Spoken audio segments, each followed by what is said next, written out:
But what if 62 children all swore they had seen a UFO and an alien being step out of it?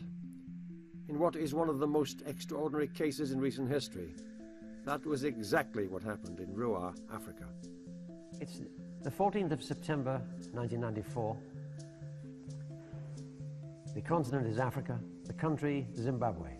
Specifically, the capital Harare, a township about 20 miles outside of Harare called Ruwa. Located there is a private school by the name of the Aerial School.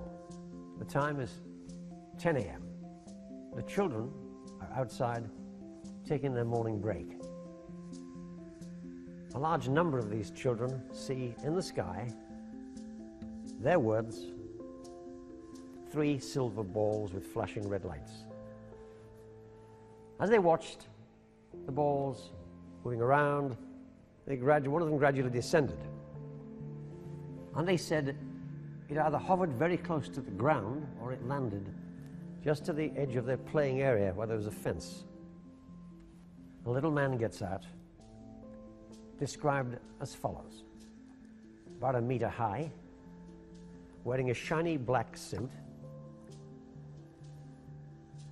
dark hair, or appeared to be dark hair down to the shoulders, very pale face, but most distinctly the eyes. That really scared them. It then fixed its gaze on the children and stared at them for seconds while they all stood transfixed. It then got back into the craft and they all saw it fly off.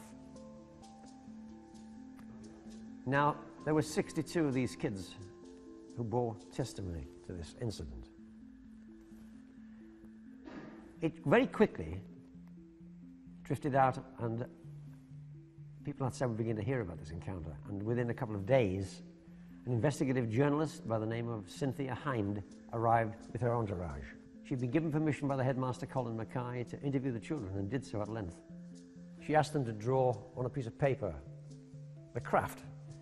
And making allowances for the different skill levels and the age differences, it was pretty clear that 62 children were on the same page, telling the same story, giving the same account. And after spending a day or two there, she on camera had filmed the interviews, said with a look of incredulity on her face, actually uttered the immortal words, very appropriate words: "Why would 62 children lie?" It's a good point. About a week or so afterwards, it reached the ears of a famous, celebrated Harvard psychiatrist called John Mack. And upon hearing of this tale, was intrigued enough to want to take it further and went down to the school. Saw the headmaster and got permission to carry out a series of interviews, which he did over a spread of 2 days, during which time he taped the conversations and filmed them. It was all recorded. After 2 days of deliberation and questioning by a professional man of very high standing, he held up his hands and said on camera, "It is what it is." This is a scene from Ruwa, where the children were asked to draw what they saw. You can see that they're placing tremendous emphasis on the eyes. Indeed, one of the drawings actually shows the eyes protruding from the head, out of scale, which I think is reflective of how much they were influenced by the image in the eyes, which scared them.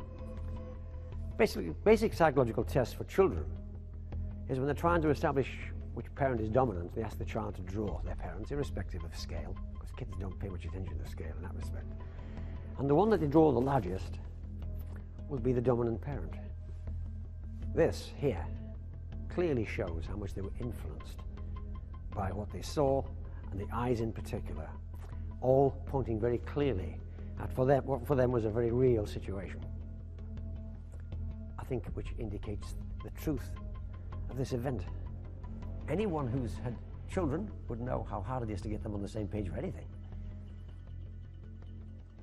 Indeed, how would you get 62 kids to stay on the same page for 2 days under interrogation?